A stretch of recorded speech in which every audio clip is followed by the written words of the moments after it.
முதலமைச்சர் இருக்காரு, முதலமைச்சர் இருக்காரு.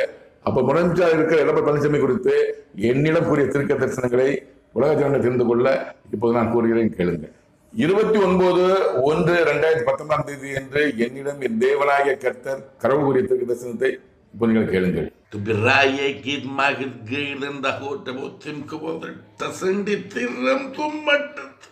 தேசத்தின் அதிபதியோடு நீ வாடுவது உறுதியான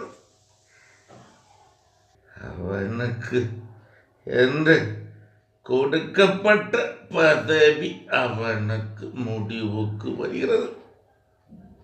இதன் விளக்கம் என்னவென்றால், தேசத்தின் அதிபதியோடு நீ உறவாடுவது உறுதியானது, அவனுக்கு என்று கொடுக்கப்பட்ட பதவி அவனுக்கு முடிவுக்கு வருகிறது. அதாவது தேசத்தின் அதிபதி